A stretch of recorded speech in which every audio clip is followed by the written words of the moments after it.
हरिः ओम्।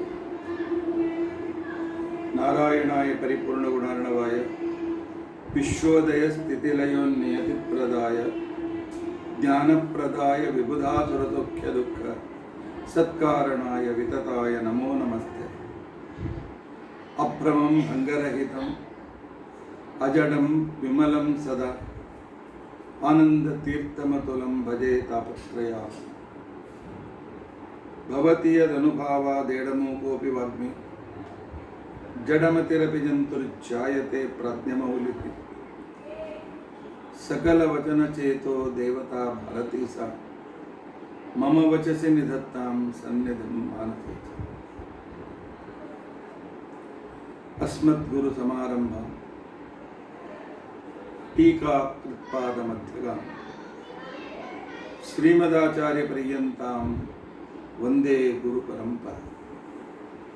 विद्यायां विबुधाचार्य वेदज्ञानाब्धिचन्दिरं दुर्मतध्वान्तमार्ताण्डं सत्यध्यानमलिं 50 वर्षपर्यन्तं सततं रामपूजकः श्री सत्यप्रमोद गुरुरासतां मोक्तम्। बंधुस्त्वं गुरुरिष्टदैवतमिति तत्पादपङ्केरुहं प्राप्तं मां परिपालयेत् सततं याचे श्रद्धाञ्जलिः।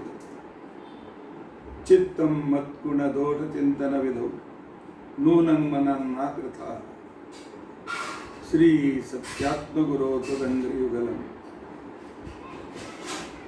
हित्वा नमे सद्गति।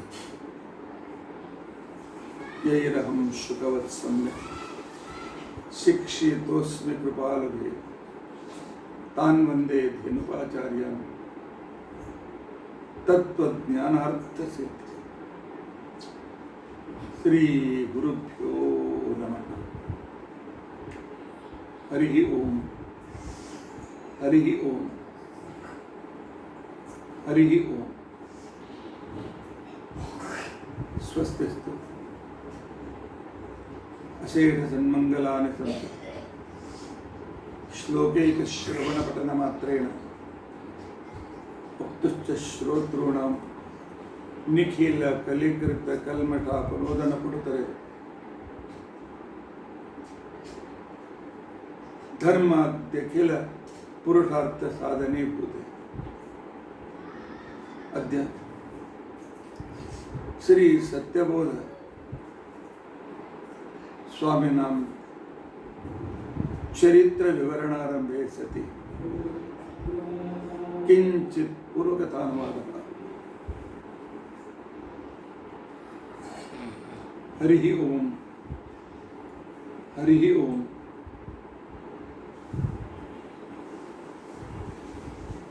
हरिः ओम्।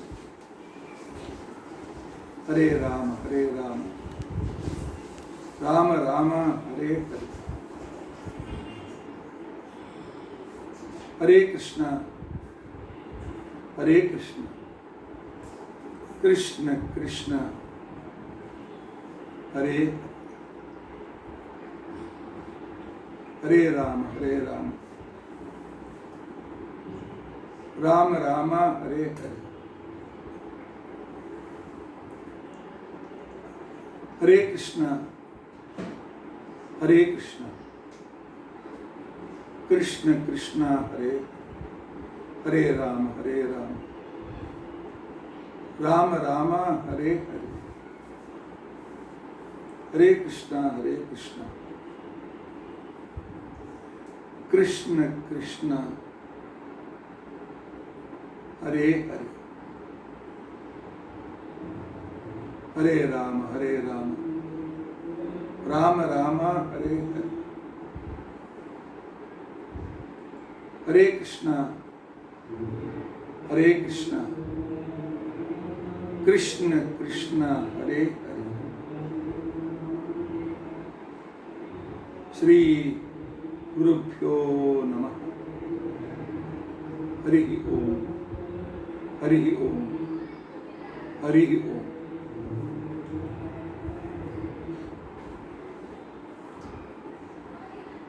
ಸುಮಾರು 15 ದಿನಗಳ ಹಿಂದೆ ನಾವು ನೀವೆಲ್ಲ ಸತ್ಯವ್ರತರ ಚರಿತ್ರೆಯನ್ನು ನಾವು ಕೇಳಿದ್ವಿ. ಸತ್ಯವ್ರತರ ಚರಿತ್ರೆಯಲ್ಲಿ ಅವರಿಂದ ಅವರ ಶಿಷ್ಯರ ಶಿಷ್ಯರು ಸತ್ಯನಾಥ ತೀರ್ಥ, ಅದ್ಭುತ ವಿದ್ವಾಂಸರು, ಹೊಸ ಸೃಷ್ಟಿ ಮಾಡುವ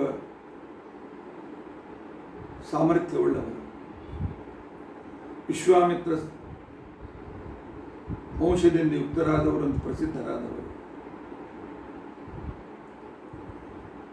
ಶ್ರೀ ವ್ಯಾಸರಾಜರ ಚಂದ್ರಿಕೆಯ ಜೊತೆಯಲ್ಲಿ ಅಭಿನವ ಚಂದ್ರಿಕಾ ಅಂತ ತಿಳ್ಕೊಂಡಂತೇಳಿ ಹೊಸ ಚಂದ್ರಿಕೆಯನ್ನು ಬರೆದವರು, ನ್ಯಾಯಾಮೃತದ ಜೊತೆಯಲ್ಲಿ ಅಭಿನವಾಮೃತ ಅಂತಿಕೊಂಡಂತ ಅನ್ನೋ ಗ್ರಂಥವನ್ನು ಬರೆದವರು,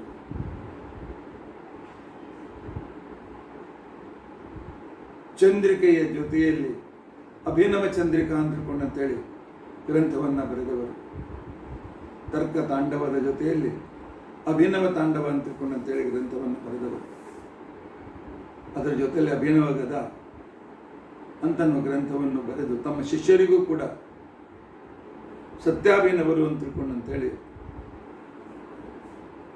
ಅವರಿಗೆ ಶಿಷ್ಯರಿಗೆ ಸತ್ಯಾಭಿನವರು ಅಂತ ಹೆಸರಿಟ್ಟ. ಅವರು ಸತ್ಯ ಪೂರ್ಣ ತೀರ್ಥರಿಗೆ ಆಶ್ರಮವನ್ನು ಕೊಟ್ಟಿದ್ದಾರೆ. ಸತ್ಯ ಪೂರ್ಣ ತೀರ್ಥರು ಸಂಚಾರದಲ್ಲಿರುವಾಗ ಅವರಿಗೆ ಗಾರ್ಲಪಾಡ ರಾಮಾಚಾರ್ಯರು ಅಂತ ತಿಳ್ಕೊಂಡಂತೇಳಿ ಬಹಳ ಶ್ರೇಷ್ಠ ವಿದ್ವಾಂಸರು ಅವರ ಶಿಷ್ಯರಾಗಿದ್ದರು. ವಯಸ್ಸು 25, ಮಹಾವಿದ್ವಾಂಸರು. ವಾದದಲ್ಲಿ ಅವರಿಗೆ ಯಾರೂ ಸರಿಸಾಟಿ ಇರಲಿಲ್ಲ. ಮುಖದಲ್ಲಿ ಬ್ರಹ್ಮತೇಜ ಹೊಳೆಯುತ್ತಿತ್ತು. ಹರಿಭಕ್ತಿ ಗುರುಭಕ್ತಿಗಳಿಂದ ಪರಿಪೂರ್ಣರಾಗಿದ್ದರು. ಪ್ರಚಂಡವಾದ ಪಾಂಡಿತ್ಯ ಅವರಲ್ಲಿ ಅಭಿವ್ಯಕ್ತವಾಗ್ತಾ ಇತ್ತು. ಅದರ ಜೊತೆಗೆ ಅತಿಶಯ ವಿರಕ್ತರೂ ಸಹ. ಇಂತಹ ವ್ಯಕ್ತಿ ಈ ಶ್ರೀಮದಾಚಾರ್ಯ ಹಂಸನಾಮಕ ಪರಮಾತ್ಮನ ಪೀಠದ ಮೇಲೆ ಬಹಳ ಅದ್ಭುತವಾಗಿರ್ತಕ್ಕಂಥ ಕಾರ್ಯವನ್ನು ಮಾಡಬಹುದು ಅಂತನ್ನುವುದನ್ನು ತಿಳಿದ ಸತ್ಯಪೂರ್ಣ ತೀರ್ಥರು ಅವರಿಗೆ ಆಶ್ರಮವನ್ನು ಕೊಟ್ಟು ಸತ್ಯವರ್ಯ ತೀರ್ಥರು ಅಂತ ಹೆಸರನ್ನಿಟ್ಟಿದ್ದಾರೆ.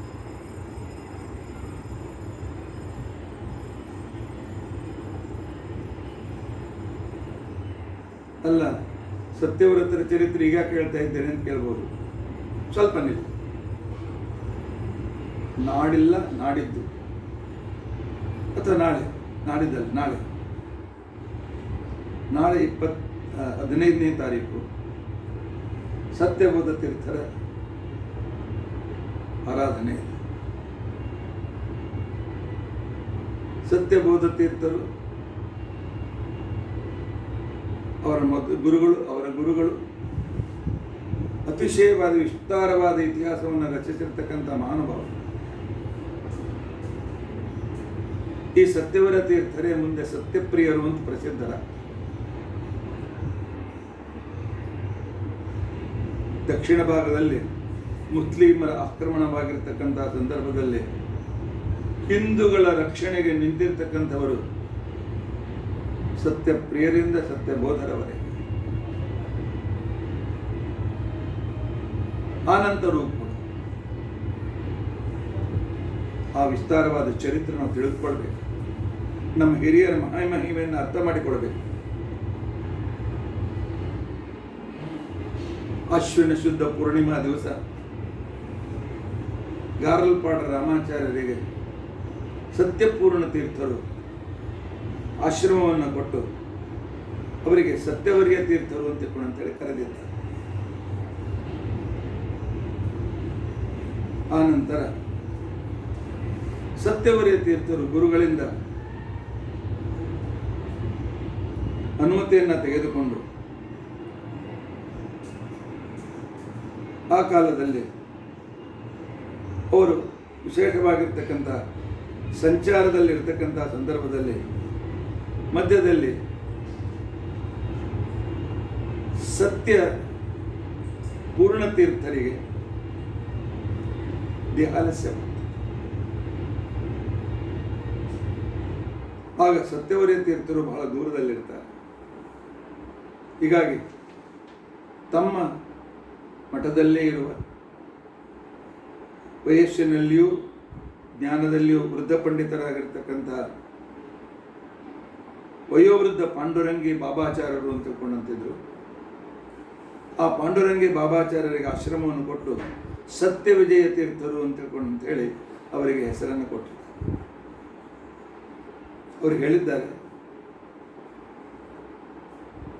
ಸುದ್ದಿ ಕಳಿಸಿಲ್ಲದೆ ಸತ್ಯವರಿಯ ತೀರ್ಥರಿಗೆ ಸುದ್ದಿ ಕಳಿಸಿದೆ, ನಿಮ್ಮ ನಂತರ ಅವರಿಗೆ ಈ ಪೀಠದಲ್ಲಿ ವಿರಾಜಮಾನರನ್ನಾಗಿ ಮಾಡಬೇಕು ಅಂತ ಮಾತನ್ನು ಕೊಟ್ಟು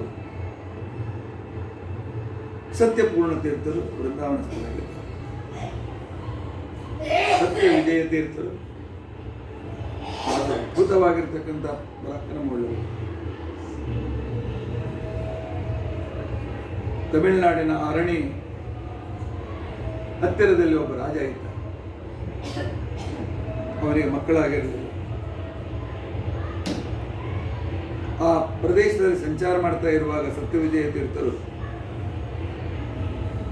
ಇವರಿಗೆ ಶರಣು ಬಂದಿದ್ದ. ಇವರು ಸಂಕಲ್ಪ ಮಾಡಿ ಮಂತ್ರಾಕ್ಷತೆ ಕೊಟ್ಟಿದ್ದಾರೆ. ಇವರ ಮಂತ್ರಾಕ್ಷತೆಯ ಮಹಿಮೆ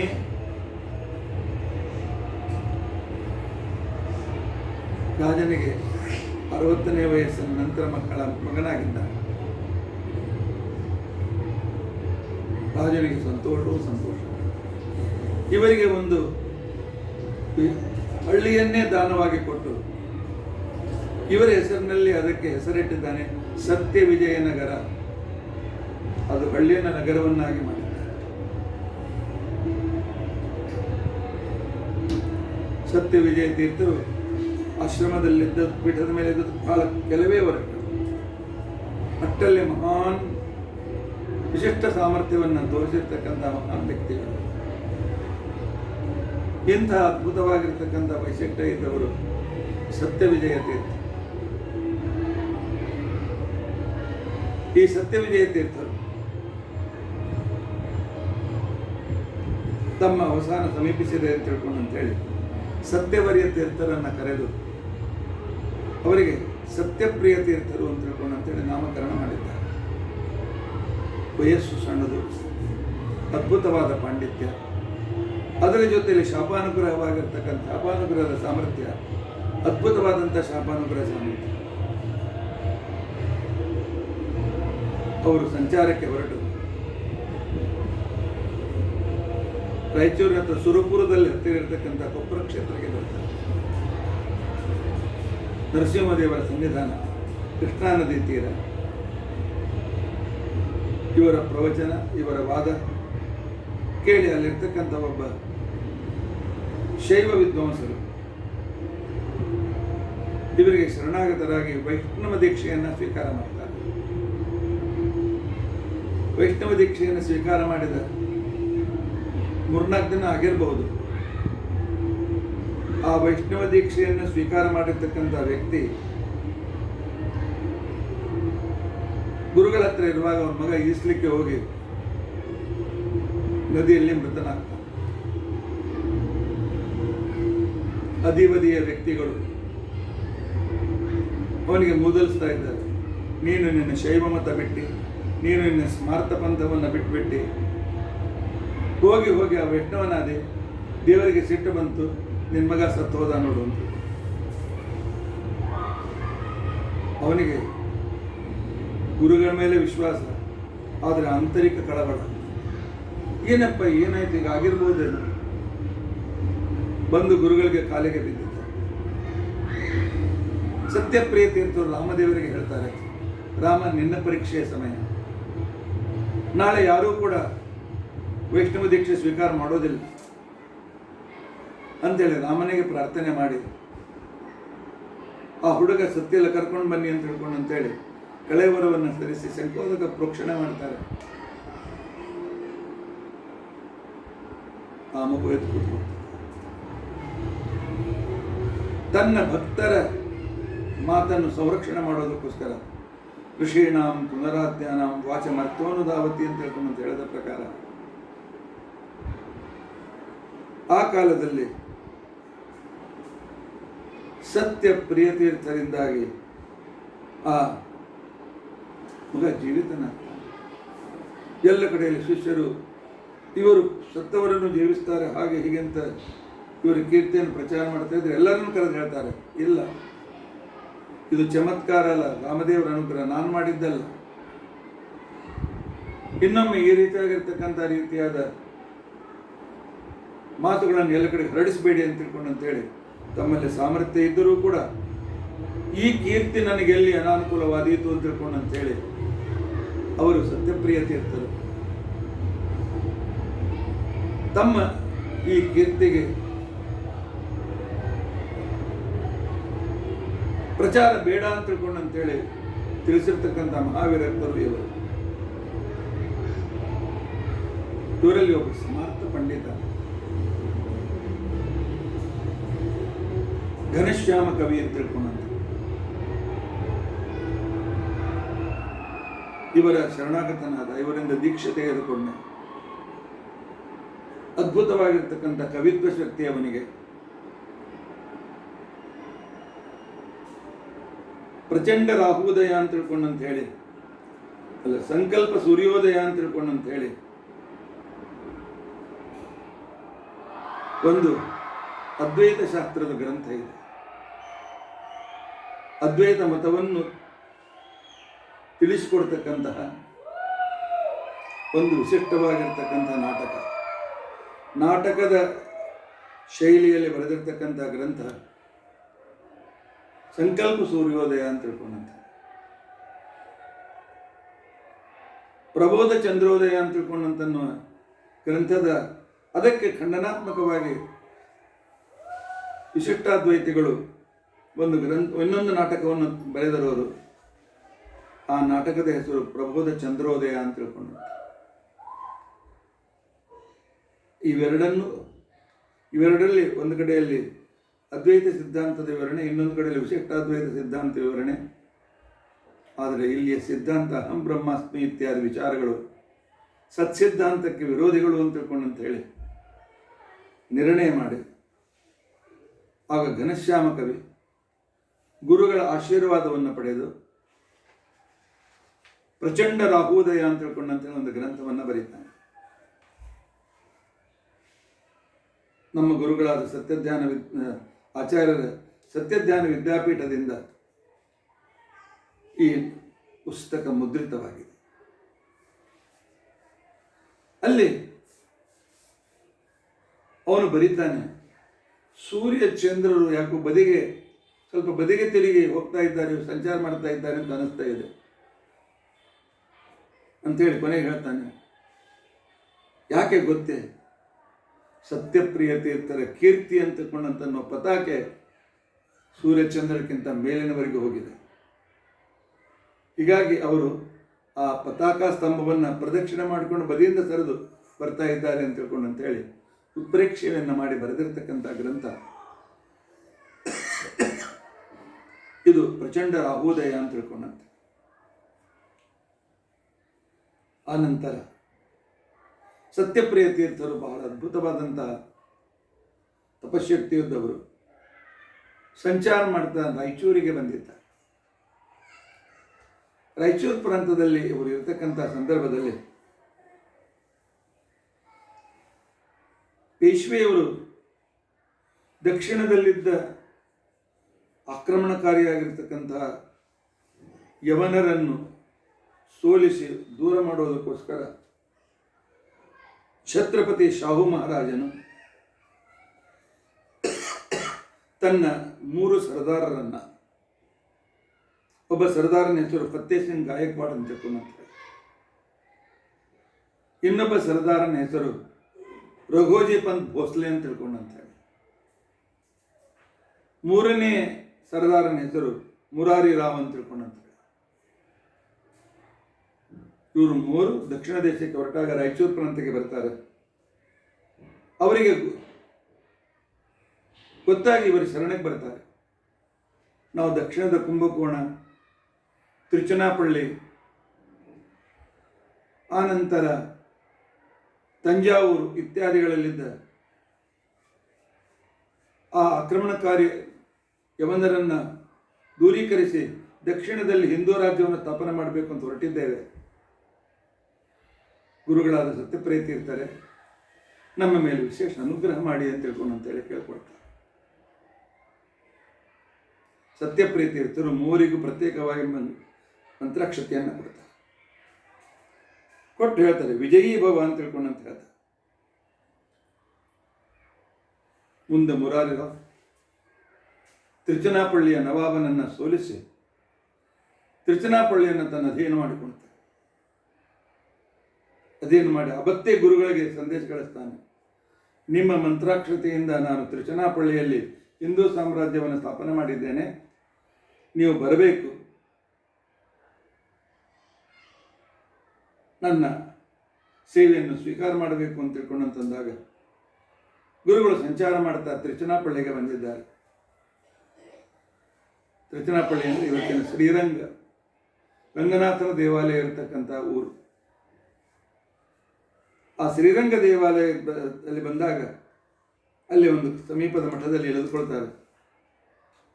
ಮುರಾರಿ ರಾಜ ಈ ಗುರುಗಳಿಂದೇ ನನಗೆ ವಿಜಯ ಪ್ರಾಪ್ತವಾಗಿದೆ ಅಂತ ತಿಳ್ಕೊಂಡಂತ ಹೇಳಿ ಆಗ ಆನೆಯ ಮೇಲೆ ಕೂಡಿಸಿ ಸಂಪೂರ್ಣವಾಗಿರ್ತಕ್ಕಂತಹ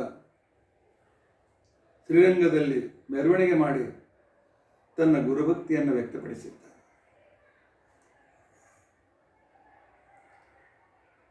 ಇದೇ ಸಂದರ್ಭದಲ್ಲಿ ರಾಯಚೂರಿನಲ್ಲಿ ಸತ್ಯಪ್ರಿಯರ ಅನುಗ್ರಹ ಪಡೆದಿರತಕ್ಕಂಥವರು ಒಬ್ಬರು ರಘುನಾಥಾಚಾರ್ಯರು ಅಂತ ತಿಳ್ಕೊಂಡು ಹೇಳಿರ್ತಾರೆ. ಅವರಿಗೆ ಲಕ್ಷ್ಮೀ ಸರಸ್ವತಿ ಇಬ್ಬರು ಒಲಿದಿದ್ದರು. ಶ್ರೀವಂತರೂ ಹೌದು, ಅಷ್ಟೇ ಮಹಾನ್ ವಿದ್ವಾಂಸರೂ ಹೌದು. ಅತ್ರಿ ಗೋತ್ರದವರು ತಮ್ಮಲ್ಲಿ ಅನೇಕ ಪಂಡಿತರನ್ನು ಇಟ್ಟುಕೊಂಡು ಅವರನ್ನು ಬೆಳೆಸಿದ್ದಾರೆ, ವಿದ್ಯೆಯನ್ನು ಕೊಟ್ಟಿದ್ದಾರೆ, ಅವರಿಗೆ ಉಪಜೀವನದ ವ್ಯವಸ್ಥೆಯನ್ನು ಕೂಡ ಮಾಡಿದ್ದಾರೆ. ಇವರ ಮಕ್ಕಳೇ ಹರಿಯಾಚಾರ್ಯರು ಅಂತ ತಿಳ್ಕೊಂಡಂತೆ, ರಾಯಚೂರು ಹರಿಯಾಚಾರ್ಯರು ಅಂತ. ನಮ್ಮ ಪೂರ್ವಜರು ಎಂಥ ಅದ್ಭುತವಾದ ಇತಿಹಾಸ ನಿರ್ಮಿಸಿದ್ದಾರೆ, ಎಂಥ ವಿಶಿಷ್ಟವಾದ ಕಾರ್ಯವನ್ನು ಮಾಡಿದ್ದಾರೆ ಅಂತ ತಿಳ್ಕೊಂಡಂತ ಅನ್ನೋದನ್ನು ನಾವು ಅರ್ಥ ಮಾಡಿಕೊಳ್ಳಬೇಕು. ನಾವು ತಿಳಿದುಕೊಂಡು ವಿವರಿಸಲಿಕ್ಕೆ ಪ್ರಯತ್ನಿಸಬೇಕು. ಹರಿಯಾಚಾರ್ಯರಿಗೆ ಮದುವೆ ಆಗ್ತದೆ. ಮೊದಲೇ ಹೆಂಡತಿಯಲ್ಲಿ 4 ಜನ ಮಕ್ಕಳು ಹುಟ್ಟುತ್ತಾರೆ. ಏನು ಅನಾನುಕೂಲವಾಗಿ ಆ ಹೆಣ್ಣು ಮಗಳನ್ನ ಜೀವನ ಕಾಲ ಮುಗೀತದೆ. ಆಗ ಅರಳಮ್ಮ ಅಂತ ತಿಳ್ಕೊಂಡಂತ ಹೇಳಿ ಬಡ ಕುಟುಂಬದವ ಆದರೆ ಒಳ್ಳೆ ಸಾಧ್ವಿ ಆಚರಣಶೀಲರಾಗಿರ್ತಕ್ಕಂಥವಳನ್ನು ಹರಿಯಾಚಾರ್ಯನ ಮದುವೆ ಆಗ್ತಾರೆ. ಅವಳು ಸತ್ಯಪ್ರಿಯರನ್ನು ನೋಡಿದ್ದು, ಅವರ ವೈಭವ ನೋಡಿದ್ದು, ಇಂಥ ಪೀಠದ ಮೇಲೆ ಕೊಡ್ತಕ್ಕಂಥ ಒಬ್ಬ ಮಗ ನನಗೆ ಬೇಕು ಅಂತ ತಿಳ್ಕೊಂಡಂತೇಳಿ ತಪಸ್ಸು ಮಾಡ್ತಾ ಇದ್ಲು. ಅವರ ತಪಸ್ಸಿಗೆ ಒಬ್ಬ ಮಗ ಹುಡ್ತಾನೆ. ಶ್ರೀರಾಮಚಂದ್ರನ ಮೂಲ ರಾಮಚಂದ್ರ ದೇವರ ಉಪಾಸನೆಯಿಂದ ಆ ಶಿಶು ಹುಟ್ಟಿದ್ದರಿಂದಾಗಿ ಅವನಿಗೆ ಶ್ರೀರಾಮಚಂದ್ರ ಅಂತ ತಿಳ್ಕೊಂಡಂತೇಳಿ ಹೆಸರಿಡ್ತಾನೆ. ಶ್ರೀರಾಮ ತನ್ನ ತಂದೆ ಮತ್ತು ಅಜ್ಜನ ಹತ್ತಿರವೇ ಸಕಲ ವಿದ್ಯೆಗಳನ್ನು ಪಡೀತಾನೆ. ತಂದೆಯ ಜೊತೆಗೆ ತಿರುಪತಿ ಯಾತ್ರೆಗೆ ಹೋದಾಗ ತಿರುಪತಿ ಕ್ಷೇತ್ರದಲ್ಲಿ ಸತ್ಯಪ್ರಿಯರ ಭೇಟಿ ಆಗ್ತದೆ. ಅವರು ಇಂಥ ವಿದ್ವಾಂಸರು, ಬೆಳೆಯುವ ವಿದ್ವಾಂಸ ನಮ್ಮಲ್ಲಿ ಇರಬೇಕು ಅಂತ ತಿಳ್ಕೊಂಡಂತೇಳಿ ಮಠದಲ್ಲಿ ಇಟ್ಕೊಳ್ತಾರೆ. ಕಾಲಕ್ರಮಾನುಸಾರವಾಗಿ ಹರಿಯಾಚಾರ್ಯರ ರಘುನಾಥಾಚಾರ್ಯರ ಮುಪ್ಪಿನಲ್ಲಿ ಹರಿಯಾಚಾರ್ಯ ಸಂದರ್ಭದಲ್ಲಿ ಎಲ್ಲ ಸಿರಿವಂತಿಕೆ ಹೊರಟೋಗ್ಬಿಡ್ತದೆ, ಅತಿ ಬಡತನ ಬರ್ತದೆ. ಶ್ರೀವಂತಿಕೆ ಹೇಗೆ ಬರ್ತದೋ ಹಾಗೆ ಹೊರಟೋಗೋ ಸಂದರ್ಭಗಳು ಕೂಡ ಇರ್ತವೆ. ಆದರೂ ಅವರು ಏನು ಮಾನಸಿಕವಾಗಿ ವ್ಯಥೆ ಪಟ್ಟಿರಲಿಲ್ಲ. ಅವರು ರಾಮಾಚಾರ್ಯರನ್ನು ತಮ್ಮಲ್ಲಿ ಶಿಷ್ಯರನ್ನಾಗಿ ಮಾಡಿ ಪಾಠ ಹೇಳಿ ಯೋಗ್ಯ ಸಂದರ್ಭದಲ್ಲಿ ಗಿರಿಜಾ ಅಂಟಿಕೊಂಡಿರ್ತಕ್ಕಂತಹ ಗಿರಿಜಾಬಾಯಿ ಅಂತಕ್ಕಂಥ ಒಬ್ಬಳು ಸಾಧ್ವಿ ಜೊತೆಗೆ ಇವರು ಮದುವೆ ಆಗ್ತಾರೆ. ಮದುವೆ ಆಗಿರ್ತಕ್ಕಂತಹ ಸಂದರ್ಭದಲ್ಲಿ ಇವರು ಉಡುಪಿಗೆ ಹೋಗಿರ್ತಾರೆ. ಸತ್ಯಪುರವರು ಉಡುಪಿಯಲ್ಲಿರ್ತಾರೆ. ಅವರ ಜೊತೆಯಲ್ಲಿರ್ತಕ್ಕಂತಹ ಸಂದರ್ಭ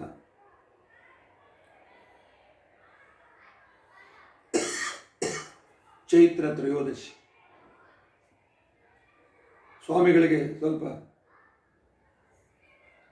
ದೇಹಾಯಾಸವಾಗಿದೆ ಅಂತ ಸಂದರ್ಭ. ಅವರಿಗೆ ಪಾಂಡುರಂಗಿ ಆಚಾರ್ಯರು ಅಂತ ದಿವಾಣರು ಇರ್ತಾರೆ. ಸತ್ಯಪ್ರಿಯರಿಗೆ ಒಳ್ಳೆಯ ಶ್ರೀಮಂತ ಮನೆತನದವರು.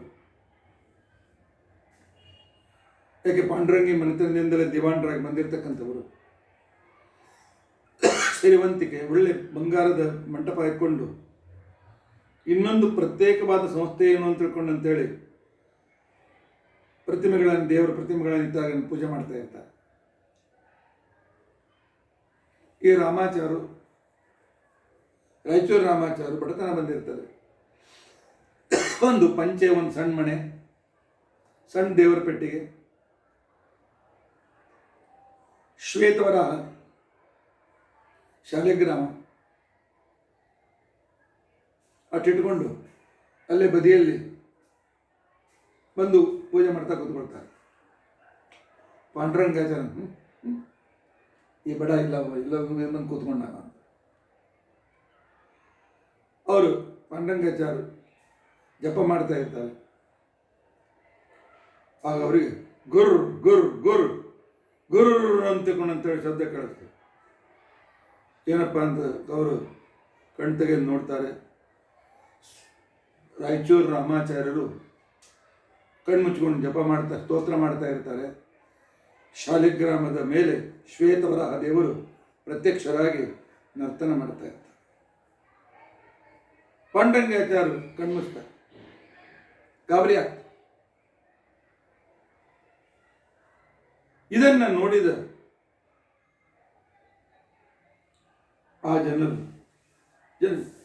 ಸತ್ಯಪ್ರಿಯ ತೀರ್ಥರವರಿಗೆ ಸುದ್ದಿ ಹೋಗ್ತಾರೆ. ಆಗ ಸತ್ಯಪ್ರಿಯ ತೀರ್ಥರು ಯಾರಿಗೆ ಆಶ್ರಮ ಕೊಡಬೇಕು ಅಂತನ್ನುವ ವಿಚಾರದಲ್ಲಿರ್ತಾರೆ. ಇವರ ಪ್ರಾರ್ಥನೆಗೆ ಶ್ವೇತವರಾಹ ದೇವರು ನರ್ತನೆ ಮಾಡೋದನ್ನು ಕೇಳಿ ಆ ಕಾಲದಲ್ಲಿ ಅವರನ್ನು ಕರೆದು ಅವರಿಗೆ ಆಶ್ರಮವನ್ನು ಕೊಡ್ತಾರೆ. 22 ಮಾರ್ಚ್ 1743,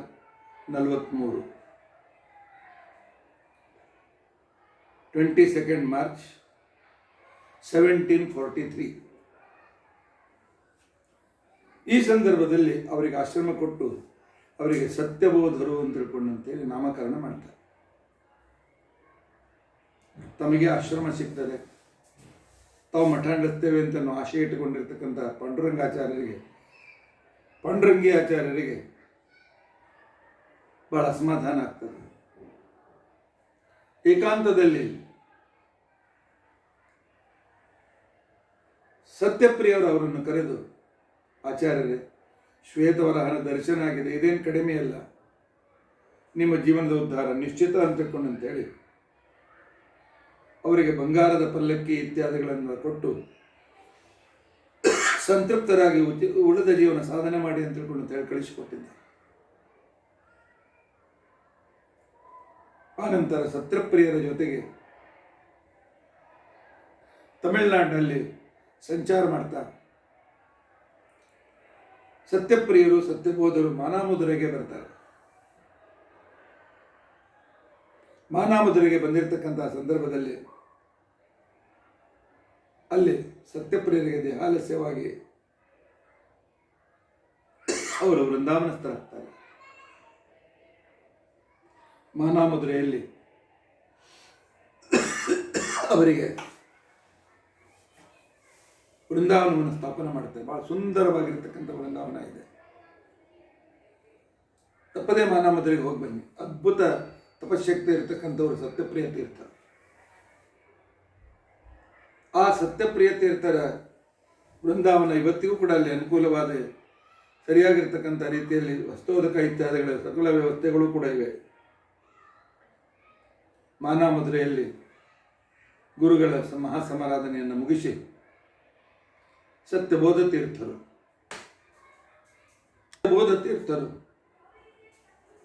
ರಾಮೇಶ್ವರದ ಯಾತ್ರೆಯ ಕಡೆ ಹೊರಡುತ್ತಾರೆ. ಮಠದಲ್ಲಿ ಒಬ್ಬರು ಗುರಾಚಾರ್ಯರು ಅಂತೇಳಿ ಪಾರಪತ್ಯಗಾರರು ಇರ್ತಾರೆ. ಪಾರಪತ್ಯಗಾರರು ಅಂತಂದ್ರೆ ಎಲ್ಲ ವ್ಯವಸ್ಥೆ ನೋಡಿಕೊಳ್ತಾರೆ. ದಿವಾಂಡರ ನಂತರ ಬಂದವರ ಯೋಗಕ್ಷೇಮ ನೋಡ್ಕೊಳ್ತಕ್ಕಂಥವರು, ಮತ್ತು ಅಡುಗೆಗೆ ಬೇಕಾದ ಸಾಮಾನ್ಯ ವ್ಯವಸ್ಥೆ ಮಾಡಿ ಉಗ್ರಾಣ ನೋಡ್ಕೊಳ್ತಕ್ಕಂಥವ್ರು. ಮಠ ಅಂದರೆ ದೊಡ್ಡ ಒಂದು ಅರಮನೆ ಇದ್ದಂತೆ, ರಾಜನ ಮನೆ ಇದ್ದಂತೆ. ಆ ಅರಮನೆ ರಾಜನ ಮನೆಯ ಆ ವಿಶಿಷ್ಟ ಸಂದರ್ಭದಲ್ಲಿ ಅವರ ವ್ಯವಸ್ಥೆ ನೋಡ್ಕೊಳ್ತಾ ಇದ್ದರು. ಅವರಿಗೆ ಪಾಂಡುರಂಗಾಚಾರ್ಯ ಮೇಲೆ ವಿಶ್ವಾಸ, ಅವರಿಂದ ಸಾಕಷ್ಟು ಹಣ ಸಿಗ್ತಾ ಇತ್ತು. ಅದರ ಬದಲಾಗಿ ರಾಮಾಚಾರ್ಯರಿಗೆ ಆಶ್ರಮವಾಗಿ ಒಬ್ಬ ಸಾಮಾನ್ಯ ಬಡ ವ್ಯಕ್ತಿ ಉತ್ತರಾದಿ ಮಠದ ಪೀಠದ ಮೇಲೆ ಕುಳಿತುಕೊಂಡ ಅಂತಿಕೊಂಡಂತೆ ಅಸಮಾಧಾನ ಬಹಳ ಇತ್ತು.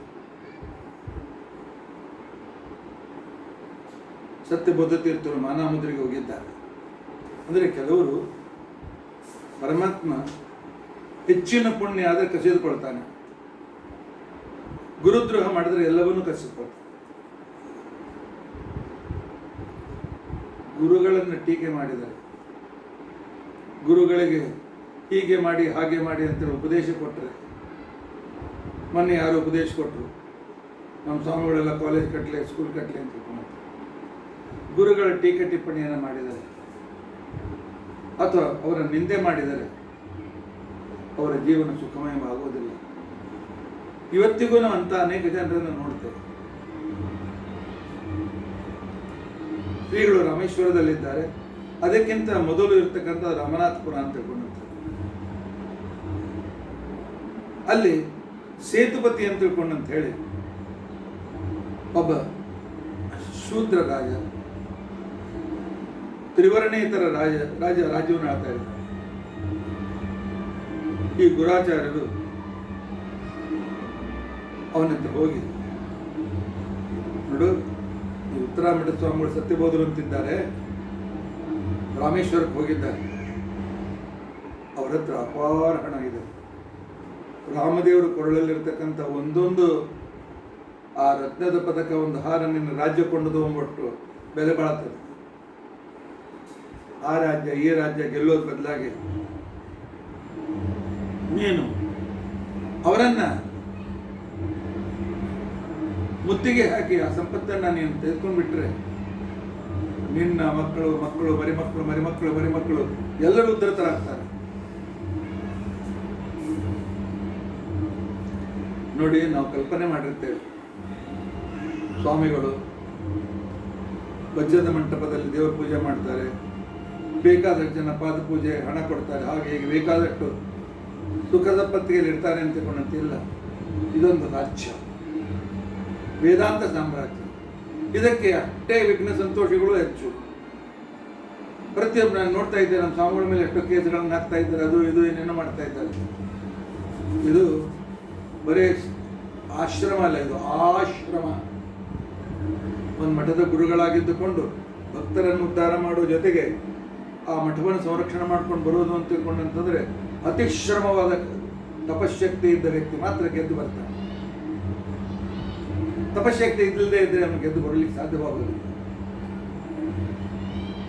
ಇಂತಹ ಸಂದರ್ಭದಲ್ಲಿ ಸತ್ಯಬೋಧ ತೀರ್ಥರು ಧನುಷ್ಕೋಟಿಯಲ್ಲಿ 40 ದಿನ ಇದ್ದು ತಪಸ್ಸು ಮಾಡಿ ಶ್ರೀ ರಾಮಚಂದ್ರನ ವಿಶೇಷ ಅನುಗ್ರಹವನ್ನು ಪಡೆದು ತಿರುಗಿ ಬರಬೇಕು ಅಂತ ಅನ್ನೋಷ್ಟರಲ್ಲಿ ಇವನು ತನ್ನ ಸೈನ್ಯ ಸಮೇತನಾಗಿ ಸತ್ಯವೋದರ ಪರಿವಾರದ ಮೇಲೆ ಆಕ್ರಮಣ ಮಾಡ್ತಾನೆ. ಅವರನ್ನು ಹೌಸ್ ಅರೆಸ್ಟ್ನಲ್ಲಿರ್ತಾನೆ. ಹೌಸ್ ಅರೆಸ್ಟ್ನಲ್ಲಿ ಇರ್ತಕ್ಕಂಥ ಸಂದರ್ಭದಲ್ಲಿ ಅವನು ಹೇಳ್ತಾನೆ, ನಿಮ್ಮ ದೇವರ ಪೂಜೆ ಪ್ರತಿಮೆ ಇಟ್ಟುಕೊಂಡು ಉಳಿದೆಲ್ಲ ಸಂಪತ್ತಿ ನನಗೆ ಕೊಟ್ಬಿಡಿ ಅಂತ ಹೇಳ್ತಾನೆ. ಹೆಚ್ಚಾವತ್ತು ಸಂಪತ್ತಿಯನ್ನ ತಾನು ತನ್ನ ಕೋಶಾಗಾರಕ್ಕೆ ಸೇರಿಸ್ತಾನೆ. ಹೌಸ್ ಅರೆಸ್ಟ್ನಲ್ಲಿ ಸತ್ಯಬೋಧ ತೀರ್ಥರಿಗೆ ಏನು ಯಾವುದೇ ರೀತಿಯಿಂದ ವಿಕೃತಿ ಆಗಲಿಲ್ಲ. ನಿಶ್ಚಿಂತೆಯಿಂದ 2-3 ತಾಸು ಪೂಜೆ ಮಾಡ್ತಾ ಇದ್ರು. ಶಿಷ್ಯರಿಗೆ ಪಾಠ ಪ್ರವಚನ ಮಾಡ್ತಾ ಇದ್ರು. ಅನೇಕ ಗೃಹಸ್ಥರು ಅನುಕೂಲ ಮಾಡಿಕೊಟ್ರು. ಭಿಕ್ಷೆ ನಡೀತಾ ಇತ್ತು. ಆಯ್ತು, ರಾಮಚಂದ್ರ ಆಭರಣಹೀನನಾಗಿ ಪೂಜೆ ತೆಗೆದುಕೋ. ಬಂಗಾರದ ಮಂಟ ಬದಲಾಗಿ ಮಣೆಯ ಮೇಲೆ ಎಲೆ ಮೇಲೆ ಪೂಜೆ ತೆಗೆದುಕೋ. ನಿನ್ನ ಸಂಕಲ್ಪ, ನಾನೇನು ಮಾಡ್ತೇನೆ? ನೀನು ಸಂಪತ್ತಿ ಕೊಟ್ಟರೆ ನಿನ್ನನ್ನು ಸಂಪತ್ತಿನಲ್ಲಿ ಪೂಜೆ ಮಾಡ್ತಾನೆ. ನಿನಗೆ ಬೇಡ ಆಗಿದ್ರೆ ನೀನು ಹೇಗಿದೆ ಹಾಗೆ ಪೂಜೆ ಮಾಡ್ತೀನಿ. ನೀನು ಪೂಜೆ ಬಿಡೋದಿಲ್ಲ. ಈಚೆ ಕಡೆಗೆ ಸುಳ್ಳು ಚಾಡಿ ಹೇಳಿ ರಾಜನಂದ ಸ್ವಾಮಿಗಳಿಗೆ ತ್ರಾಸ ಕೊಟ್ಟಿರ್ತಕ್ಕಂಥ ಆ ಗುರಾಚಾರ್ಯರಿಗೆ ಗುರುದ್ರೋಹ ತಡಿಲಿಕ್ಕಾಗಲಿಲ್ಲ. ವಿಚಿತ್ರ ಹೊಟ್ಟೆನು ಬೆಳಗ್ಗಿನ ಸಾಯಂಕಾಲ ಉಳ್ಳಾಡ್ತಾ ಇದ್ದು ಹೊಟ್ಟೆನು ಅಂತ ಕೊನೆಗೆ ಪಶ್ಚಾತ್ತಾಪ. ಸತ್ಯಬೋಧರಿಗೆ ಶರಣು ಬಂದಿದ್ದಾರೆ. ಸತ್ಯಬೋಧರಿಗೆ ಶರಣು ಬಂದು, ನನ್ನಿಂದ ತಪ್ಪಾಗಿದೆ, ನಾನೇ ಈ ರಾಜನಿಗೆ ಈ ರೀತಿಯಾಗಿ ಹೇಳಿದ್ದೆ, ನನ್ನ ಪ್ರಾಣ ಉಳಿಸಿ ಅಂತ ತಿಳ್ಕೊಂಡು ಅಂತ ಹೇಳಿ ಕೇಳ್ಕೊಂಡಾಗ ಸತ್ಯಬೋಧರು ಆಯ್ತಪ್ಪ, ಪ್ರಾಯಶ್ಚಿತ್ತ ಆಯ್ತಲ್ಲ, ಆಯ್ತೇನು ಸುಖವಾಗಿರು ಅಂತ ತಿಳ್ಕೊಂಡು ಅಂತ ಅಂದಿದ್ದಾರೆ. ಗುರಾಚಾರ್ಯ ಹೊಟ್ಟೆ ನೋವು ಹೊರಟೋಯ್ತು. ಕೊನೆ ಗುರಾಚಾರ್ಯರು ರಾಜನಿಗೆ ಹೇಳಿ,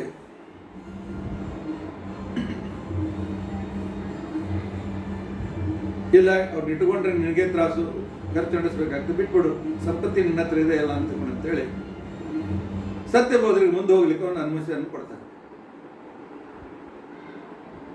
ರಾಮೇಶ್ವರದಿಂದ ರಾಮನಾಥಪುರದಿಂದ ಹೊರಟಿರ್ತಕ್ಕಂತಹ ಸತ್ಯಬೋಧ ತೀರ್ಥ ಶ್ರೀಪಾದಂಗಳವರು ತಮ್ಮ ಅನುಗ್ರಹ, ತಮ್ಮ ಗುರುಗಳ ಅನುಗ್ರಹ, ಸತ್ಯಪ್ರಿಯ ತೀರ್ಥರ ಅನುಗ್ರಹದಿಂದ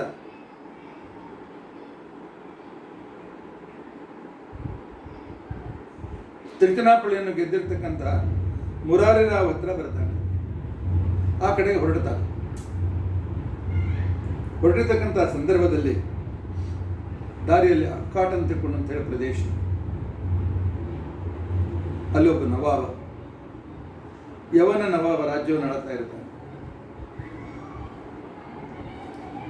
ಅವನಿಗೆ ಜಾನೋಜಿ ನಿಂಬಾಳ್ಕರ್ ಅಂತ ಹೇಳಿ ಒಬ್ಬ ಮರಾಠ ಸರದಾರ ಅವನ ಮಂತ್ರಿಯಾಗಿರ್ತಾನೆ. ಅವನ ಸೇನಾಪತಿ ಆಗಿರ್ತಾನೆ.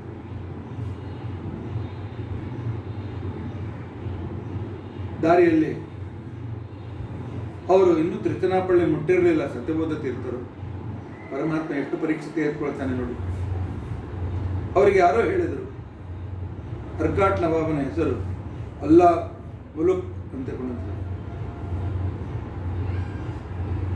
ಅವನಿಗೆ ಯಾರೋ ಹೇಳಿದರು, ನೋಡು, ಈ ಜಾನೋಜ ನಿಂಬಾಳಕರ ಒಬ್ಬ ಗುರು ಇದ್ದಾನೆ, ಗುರುಗಳಿದ್ದಾರೆ, ಅವ್ರು ಬರ್ತಾ ಇದ್ದಾರೆ.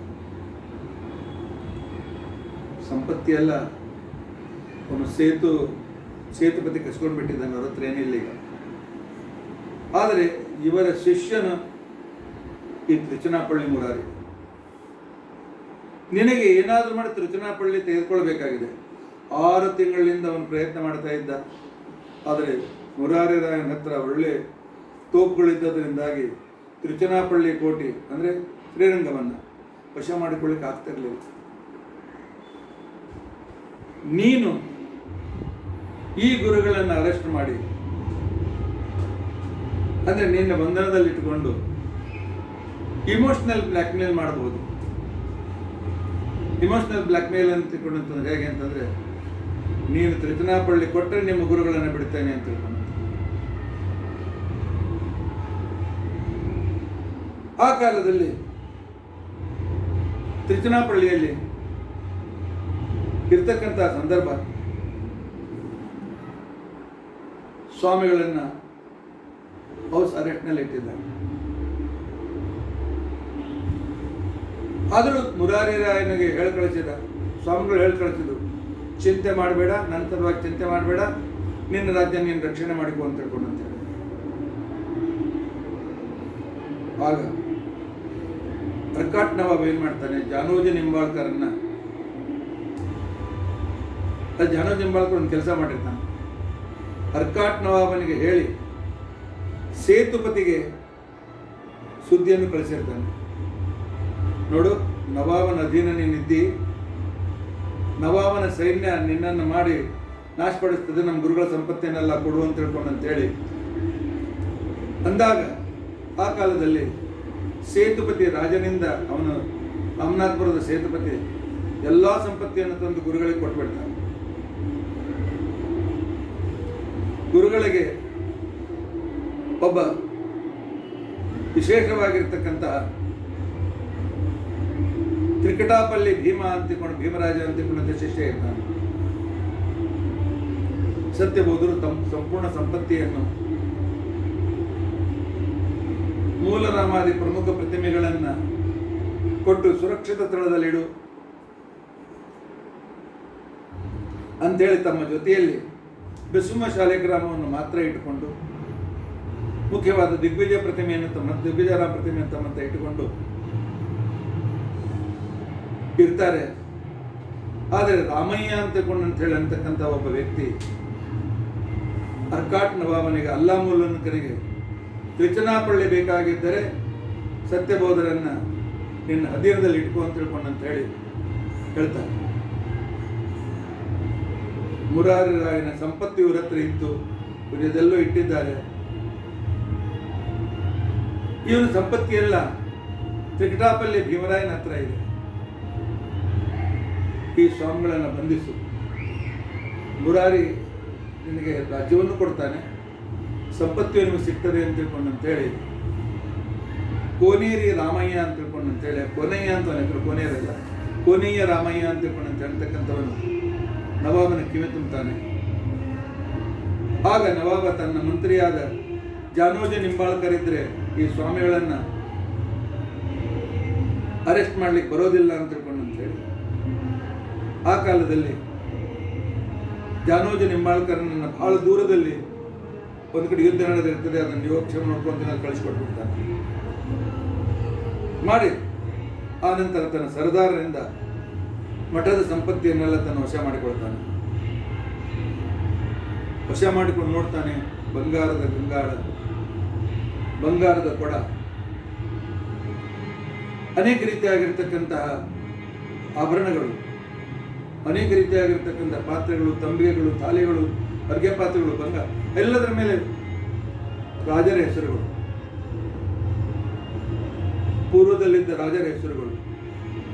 ಅಷ್ಟೇ ಅಲ್ಲ, ಐದರಲ್ಲಿ ಮೊದಲಾಗಿರ್ತಕ್ಕಂಥವ್ರು ಕೊಟ್ಟಿರ್ತಕ್ಕಂತಹ ಸಂಪತ್ತಿಯು ಕೂಡ ಇತ್ತು. ಇಷ್ಟೆಲ್ಲ ಜನರು ಕೊಟ್ಟಿದ್ದಾರೆ, ಇವರು ಶರಣಾಗತರು ಅಂತೇಳಿ ಮನಸ್ಸಲ್ಲಿ ಒಂದು ಗಾಬರಿ. ಈ ಕಡೆಯಲ್ಲಿ ಮುರಾರಿ ರಾಜ ವಶನಾಗದ ಇದ್ದಾಗ ಅರ್ಕಾಟ್ ನವಾಬ ಅಲ್ಲಾಮುಲು ದೊಡ್ಡ ಒಂದು ಷಡ್ಯಂತ್ರ ರಚನೆ ಮಾಡ್ತಾರೆ. ಎಲ್ಲಿ ತ್ರಿಚನಾಪಳ್ಳಿಯ ಗುಂಡುಗಳು ಬೀಳ್ತಾ ಇದ್ವು, ತೋಪಿನ ಗುಂಡು, ಆ ಸ್ಥಳದಲ್ಲಿ ಇವರಿಗೆ ಒಂದು ಟೆಂಟ್ ಕಟ್ಟಿ ನೀವು ಇಲ್ಲೇ ಇರಬೇಕು ಅಂತೇಳಿ ಬಂಧನದಲ್ಲಿ ಇಟ್ಟಿದ್ದಾರೆ. ಅಂದ್ರೆ ತಮ್ಮ ಗುರುಗಳು ಅಂತೇಳಿ ಮುರಾರರಾಯ ಗುಂಡು ಹಾಕೋದಿಲ್ಲ. ಆದರೆ ಸತ್ಯಬೋಧರು ತಮ್ಮ ಗುಪ್ತಚಾರನ ಹೇಳಿ ಕಳಿಸ್ತಾರೆ, ಗುಂಡು ಹಾಕೋದು ನಿನ್ನ ಆತ್ಮರಕ್ಷಣೆ ಬಿಡಬೇಡ, ನನಗೇನು ಆಗೋದಿಲ್ಲ ಅಂತ ತಿಳ್ಕೊಂಡು ಅಂತೇಳಿ. ಗುಂಡು ಬೀಳುವ ಸ್ಥಳದಲ್ಲಿ ಮಹಿಮೆ, ನಮ್ಮ ಹಿರಿಯರ ಮಹಿಮೆ ಎಷ್ಟಿದೆ ದೇವರನ್ನು ನಂಬಿದರೆ, ಮೂಲರಾಮ ದೇವರನ್ನು ನಂಬಿದರೆ ಏನಾಗ್ತದೆ ಅಂತಕೊಂಡಂತ ಅನ್ನೋದನ್ನು ಈ ಕಥೆಗಳನ್ನು ನಾವು ತಿಳಿಯಬೇಕು. ಬರೇ ಸತ್ಯಬೋಧರ ಕಥೆ ಕೇಳಿ ಬಿಟ್ಬಿಡಬೇಡಿ. ಇವರ ಶಿಬಿರದ ಬದಿಯಲ್ಲಿ ಗುಂಡು ಬೀಳಬೇಕು, ಇವರ ಟೆಂಟ್ ಮೇಲೆ ಒಂದೂ ಬೀಳ್ತಾ ಇರಲಿಲ್ಲ. ಸತ್ಯಬೋಧ ತೀರ್ಥರು ನರಸಿಂಹ ಶಾಲಿಗ್ರಾಮವನ್ನು ಇಟ್ಟುಕೊಂಡು ವಿಚಿತ್ರವಾದ ಪುರಶ್ಚರಣವನ್ನು ಮಾಡಲಿಕ್ಕೆ ಪ್ರಾರಂಭ ಮಾಡಿದ್ದಾರೆ, ತಪಸ್ಸನ್ನು ಮಾಡಲಿಕ್ಕೆ ಪ್ರಾರಂಭ ಮಾಡಿದ್ದಾರೆ. ಪೂಜೆ ಪಾಠ ಪ್ರವಚನ ಮಾಡಬೇಕು, ಪೂಜೆ ಮಾಡಿ ಪಂಡಿತರಿಗೆ ಊಟಕ್ಕೆ ಹಾಕಬೇಕು, ತಾವು ಉಪವಾಸದಿಂದ ನರಸಿಂಹದೇವರ ಉಪಾಸನೆ ಮಾಡಬೇಕು. ಹೌದು, ನರಸಿಂಹದೇವರ ವೈಶಿಷ್ಟ್ಯ ಹೇಗಿದೆ, ಮೃತ್ಯೋರ್ ನಮಾಮಿ, ಮೃತ್ಯುವಿಗೂ ಮೃತ್ಯು ಅವರು ಉಗ್ರರಾಗಿರ್ತಕ್ಕಂಥ ನರಸಿಂಹದೇವರು. ಕಾರಣವಿಲ್ಲದೆ ಉಲ್ಲಾಮುಲ್ಲೂಕನ ಸೈನಿಕರು ಸಾಯ್ಲಿಕ್ಕೆ ಚಾಲು ಮಾಡ್ತಾರೆ. ವಿಚಿತ್ರ ರೋಗ ಬರಬೇಕು, ಸಾಯಬೇಕು. ಇವತ್ತು 50 ಜನ ಸತ್ತರೆ ಇನ್ನೊಂದು ದಿವಸ 100 ಜನ, ಇನ್ನೊಂದು ಸಲ 200 ಜನ. 15 ದಿವಸದಲ್ಲಿ 3,000-4,000 ಸೈನಿಕರು ಸತ್ತು ಹೋಗ್ಬಿಟ್ಟು. ಆಗ ಮನೆಗೆ ಬುದ್ಧಿವಂತ, ನಾನು ಮಾಡಿದ್ದು ಭಾಳ ದೊಡ್ಡ ತಪ್ಪಿದೆ ಅಂತೇಳಿ ಅವನು ಸತ್ಯಬೋಧರಿಗೆ ಶರಣ ಬರ್ತಾನೆ. ಇದೇ ವೇಳೆಯಲ್ಲಿ ತನ್ನ ಗುರುಗಳಿಗೆ ಪೀಡೆ ಆಗ್ತದೆ ಅಂತ ಸುದ್ದಿ ನಿಂಬಾಳಕರನಿಗೆ ತಿಳಿಯಿತು. ಅವನಿಗೂ ಒಂದು ವಿಚಿತ್ರವಾಗಿರ್ತಕ್ಕಂಥ ವೇದನೆ ಪ್ರಾರಂಭವಾಗಿತ್ತು. ಏನೋ ಒಂದು ಸಂಕಟ, ಬಹುಶಃ ನನ್ನ ಗುರುಗಳಿಗೆ ಏನೋ ಆಗಿದೆ ಅಂತ ತಿಳ್ಕೊಂಡು ಅಂತೇಳಿ ಆ ಕಾಲದಲ್ಲಿ ಅವನು ಬರ್ತಾನೆ. ಸತ್ಯಬೋಧ ವಿಜಯದಲ್ಲಿ ವರ್ಣನೆ ಬರ್ತಾರೆ. ನರಸಿಂಹ ಶಾಲಿಗ್ರಾಮಕ್ಕೆ ಉಪಾಸನೆ ಮಾಡ್ತಾ, ಮನ್ಯಸೂಕ್ತ ಪುರಶ್ಚರಣ ಮಾಡ್ತಾ, ಕೊನೆಗೆ ಸಂಸೃಷ್ಟಂ ಧನ ಉಭಯಂ ಸಮಾಕೃತಮಸ್ಮಭ್ಯಂ ದತ್ತಾಂ ವರುಣಶ್ಚ ಮನ್ಯು ಬಿಯಂದಧಾನ ಹೃದಯೇಡು ಚತ್ರವಃ ಪರಾಜಿತಾಸು ಅಪನಿಲಯಂತಾಂ. ಪರಮಾತ್ಮ ದೈವಿ ಸಂಪತ್ತಿಯನ್ನು, ಆಧುನಿಕ ಸಂಪತ್ತಿಯನ್ನು ನನಗೆ ಕೊಡು, ನಮ್ಮ ಶತ್ರುಗಳು ದೂರದಲ್ಲಿ ಓಡಿ ಹೋಗಲಿ ಅಂತಕೊಂಡಂತೇಳಿ ಮಂತ್ರ. ಆ ಪ್ರಕಾರ ನವಾಬ ಗಾಬರಿಯಾಗಿ ನಿಂಬಾಳ್ಕರನಿಗೂ ವಿಚಿತ್ರ ರೋಜ ಬಂದಿದೆ, ಪತ್ರ ಬರೆದು ನಿಂಬಾಳ್ಕರನ್ನು ಕಳಿಸಿದ್ದಾನೆ. ನಿಂಬಾಳ್ಕರನು ಬಹಳ ಅಶಕ್ತನಾಗಿದ್ದ. ಕೊನೆಗೆ ಹೇಳ್ತಾನೆ, ನೀನು ಬಹಳ ತಪ್ಪು ಮಾಡಿದ್ದಿ. ಸಂಪತ್ತಿ ಮೇಲೆ ಅನೇಕ ರಾಜರ ಹೆಸರಿದೆ. ಸತ್ಯಾಭಿನವರ ಕಾಲದಲ್ಲಿ ಅನೇಕ ನವಾಬರು ಕೊಟ್ಟಿರ್ತಕ್ಕಂಥ ಸಂಪತ್ತಿ ಇದೆ. ಅದನ್ನು ಎಲ್ಲ ಅವರಿಗೆ ತಿರುಕೊಟ್ಟು, ಆದ್ದರಿಂದಾಗಿ ನಿನ್ನ ಸಂರಕ್ಷಣೆ ಆಗ್ತದೆ, ನೀನು ಮತ್ತು ಉಳಿತಿ ಅಂತ ತಿಳ್ಕೊಂಡು ಅಂತ ಹೇಳಿದಾಗ ರಾಜ ಹೋಗ್ತಾನೆ. ಜಾನೋಜಿ ನಿಂಬಾಳ್ಕರರು ಕೂಡ ಸತ್ಯಬೋಧರಿಗೆ ಶರಣಾಗತನಾಗ್ತಾನೆ. ಶರಣಾಗತನಾಗಿ ಆ ಕಾಲದಲ್ಲಿ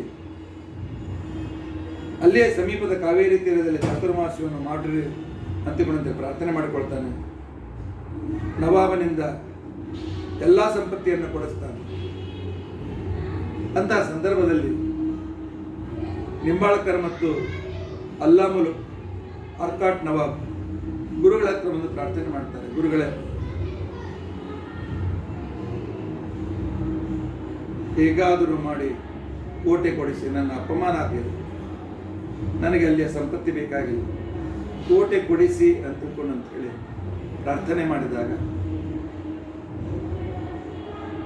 ಸತ್ಯಬೋಧರು ಹೇಳ್ತಾರೆ, ಆಯ್ತು, ಮುರಾರಿ ರಾಯನಿಗೂ ಏನೂ ಆಗಬಾರ್ದು, ಇವನು ಶರಣಾಗತನಾಗಿದ್ದಾನೆ, ಇವನಿಗೂ ಅನುಕೂಲ ಮಾಡಿಕೊಡ್ಬೇಕು ಅಂತ ತಿಳ್ಕೊಂಡು ಅಂತೇಳಿ ಒಂದು ವಿಶಿಷ್ಟ ನಿರ್ಣಯ ಮಾಡ್ತಾರೆ ಸತ್ಯಬೋಧ ತೀರ್ಥ ಶ್ರೀಪಾದಂಗಳವರು. ಆ ನಿರ್ಣಯ ಏನು, ಅದರಿಂದ ಆದ ಪರಿಣಾಮ ಏನು, ಸತ್ಯಬೋಧರ ಮಹಿಮೆ ಏನು, ನಾಳಿನ ದಿವಸ ನಾವು ತಿಳಿದುಕೊಳ್ಳಿಕ್ಕೆ ಪ್ರಯತ್ನಿಸೋಣ. ಇತಿ ಅದ್ಯ ಕಥಾ ಪ್ರಸಕ್ತಿ. ಶ್ರೀಕೃಷ್ಣ ಅರ್ಪಣಮಸ್ತು. ಅಕ್ಷಯಂ ಕರ್ಮ ಯಸ್ಮಿನ್ ಪರೇ ಸ್ವರ್ಪಿತಂ